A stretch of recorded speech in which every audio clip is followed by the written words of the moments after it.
இன்னைக்கு கார்த்திகை தீபம். ஸோ தீபம் தான் நம்ம ஏற்ற போகிறோம். அதுக்கு முன்னாடி சாமி கும்பிட்டு தீபம் ஏற்றலான்னு சொல்லிட்டு எல்லாத்தையும் அம்மா மார்னிங்கே எல்லாத்தையும் விளக்கி வச்சுட்டாங்க. அதெல்லாம் எடுத்து ஃபிட் பண்ணிவிட்டு அந்த தீபத்தை குத்து விளக்கெல்லாம் கலந்துருந்துச்சு. ஸோ அதெல்லாம் ஃபிட் பண்ணி வச்சுட்டு ஸோ நம்ம தீபம் ஏற்றலாம். கொஞ்ச நேரத்தில் 6 மணி ஆனோடனே தீபம் ஏற்ற ஸ்டார்ட் பண்ணி ஏறலாம்.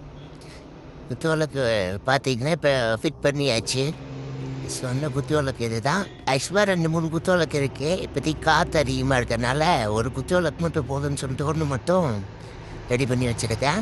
சாமி கும்பிட்டு சூடம் காமிச்சிட்டு ஐயப்பனுக்கு எல்லா சாமிங்களுக்கும் சூடம் காமிச்சிட்டு இப்போது நம்ம மற்ற விளக்குங்களை ஏற்றி திரியை போட்டு மற்ற விளக்குங்களுக்கு எல்லாத்தையும் திரியை போட்டு விளக்கு ஏற்றிட்டு நம்ம வெளியில் வச்சிடலாம். இது கொஞ்சம் காற்று அதிகமாக தான் இருக்குது. ஸோ பார்ப்போம் எப்படி எரியுதுன்ட்டு. அதனால் பாதி விளக்கு எடுத்து அம்மா உள்ளே வச்சுட்டாங்க. வெளியில் வச்சுருந்து விளக்கு இந்த 2 அணைஞ்சாலும் மற்ற பிரயாசமாக இருக்குது.